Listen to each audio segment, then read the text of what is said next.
झालं आता आशाताईंचं चाललेलं आहे. त्यामुळे त्यांच्याबरोबर उभं राहणं मला असं वाटतं आपल्या सगळ्यांचीच नैतिक जबाबदारी आहे. मी काल विद्याताईही आल्या होत्या. विद्याताई मुख्यमंत्र्यांकडे त्यांना घेऊन गेल्या. मुख्यमंत्री असं म्हणाले, मी त्या मीटिंगमध्ये नव्हते पण असं मुख्यमंत्री म्हणाले, असं सगळ्यांच्या भाषणात आलं की तानाजी सावंत जे आरोग्यमंत्री आहेत त्यांना अधिकारच नाही आहे. त्याच्यामुळे नक्की या ट्रिपल इंजिनच्या खोके सरकारमध्ये नक्की सरकार कोण चालवत आहे, कशाचा कशाला मेळ नाही आहे असं पुन्हा एकदा सिद्ध होत आहे.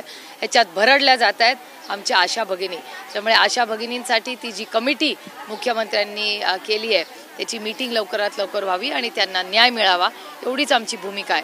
पण जर आशाताईंना न्याय मिळाला नाही तर आशाताईंच्या वतीने मी त्यांचं आंदोलन लीड करीन आणि त्याच्यात जर वेळ पडली तर उपोषणाला मी बसीन. मी या राज्यातल्या एकाही आशाताईला मी उपोषण करू देणार नाही. त्यांच्या वतीने मी स्वतः करीन. ताई, आज राज्यसभेच्या निवडणुकीसाठीचे अर्ज भरले जात आहेत. प्रफुल्ल पटेल यांना उमेदवारी देण्यात आलेली आहे.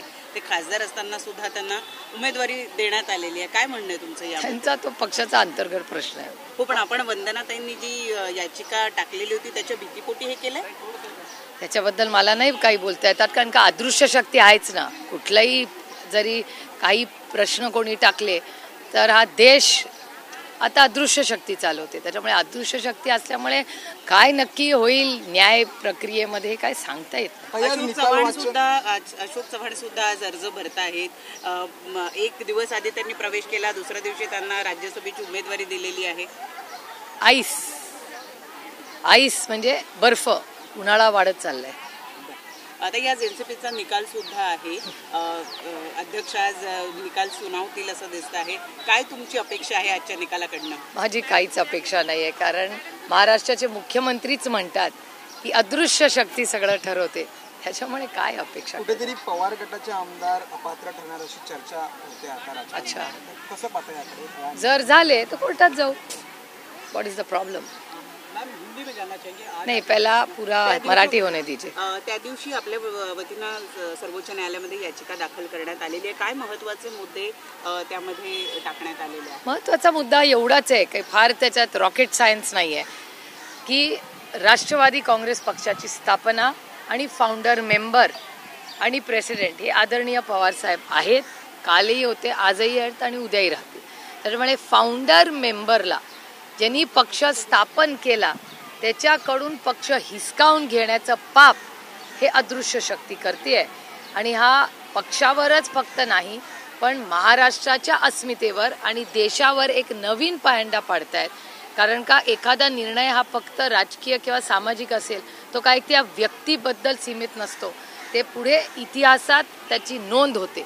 त्याच्यामुळे ज्या फाउंडर मेंबरनी ज्या माणसांनी पक्ष काढला त्याच्यावर अन्याय करून त्याच्याकडून पक्ष आणि त्याचं चिन्ह हिसकावून घेतलं जात आहे, ह्याच्या विरोधात आम्ही कोर्टात गेलेलो आहोत. सर, ताई, कालच्या बैठक सुरू असताना बाहेर काही वावड्या उठल्या की राष्ट्रवादी ही काँग्रेसमध्ये विलीन केली जाणार आहे किंवा तशी चर्चा आहे, काही लोकांनी तशी मागणी केली. आपण प्रत्यक्ष त्या बैठकीत उपस्थित होता, असं काही घडलंय का? माझी विनंती राहील की ज्यांनी पहिली स्टोरी ब्रेक केली ना त्यांना माझ्या खरंच मनापासून एक म्हणजे विचारत नाही येते आणि मी फार कुणाला काही ॲडवाईस द्यायला जात नाही, पण राहील की स्वतःच्या क्रेडिबिलिटीची तरी असल्या वावड्या उठवू नका. एक शेवटचा प्रश्न आहे की महाविकास आघाडीमधनं महाविकास आघाडीचे लखतर होताना दिसत आहेत. कारण आता अशोक चव्हाण बाहेर पडल्यामुळे कुठेतरी काँग्रेस सुद्धा जे आहे त्यांना विचारमंथन करावं लागतंय. त्यांचे काही आमदार फुटून बाहेर जातील अशी सुद्धा चर्चा आहे. हो, ते काँग्रेसच्या विरोधी जात नाही आहेत. उन्हाळा वाढलाय आणि आईसमुळे म्हणजे बर्फ, आईस. आता पुऱ्या महाराष्ट्राला आईसचा अर्थ माहिती आहे आणि मला नाही वाटत चॅनल्सला माहिती आहे, बच्चा बच्चा जानते की कशामुळे लोक कुठला पक्ष किंवा विचारधारा सोडतात. त्यामुळे हा ट्रेंड काश्मीर टू कन्याकुमारी सगळ्याच राज्यात चालवलेला आहे. मला फक्त वाईट कुणाचंच वाटतं की त्या कर्तृत्वान कष्ट करणाऱ्या भारतीय जनता पक्ष, भ्रष्ट जुमला पार्टी, भारतीय जनता पक्ष यांच्या जुन्या कार्यकर्त्या. कारण का भ्रष्ट जुमला पार्टी आज झाली आहे, ओरिजिनल ती भारतीय जनता पक्षच होता जो नैतिकतेवर चालायचा. भारतीय जनता पक्ष ही नैतिकतेच्या चौकटीत राहणारा एक सुसंस्कृत पक्ष होता ज्याला मी जवळून पाहिलेला आहे.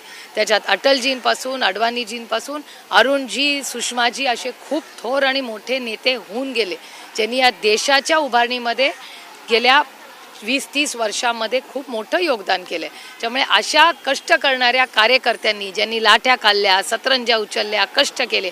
कालच माझ्याकडे एक व्हॉट्सॲपवर गोष्ट आली आहे, ती तुम्ही वाचली का नाही? बालभारतीमधली एक कथा आहे, ती तुम्ही वाचली का? बालभारती पुस्तकातली ती आहे माझ्या फोनवर, तुम्हाला वाचून दाखवते नंतर. तर ती अगदीच म्हणजे लोकांना असं वाटतंय की ती भारतीय जनता पक्षासाठी आहे का बालभारतीची कविता आहे. अनिल पाटील म्हणतात की आज जे तुम्ही भेटलायत आता इथे सगळ्यांना, कारण त्या पलीकडे बाईट झालं म्हणून मी तुम्हाला प्रश्न जरूर विचारते की, ते म्हणतात की हा जो सगळा तुमचा प्रयत्न आहे, हा केविलवाणा प्रयत्न आहे, सहानुभूती मिळवण्यासाठी तुम्ही आज आझाद मैदानावर आला. अहो मी आझाद मैदानावर गेले कित्येक वर्षात किती येते, हे माझं आयुष्य पारदर्शक आहे आणि ते सगळं तुमच्या चॅनल्सवर असतं. त्याच्यामुळे कदाचित ते इल इन्फॉर्म्ड असते. हिंदी में जाना चाहिए। आज यहाँ पे आशा वर्कर से मिलने आई, हालांकि आपने अल्टीमेटम भी दे दिया, कल शाम 5 बजे का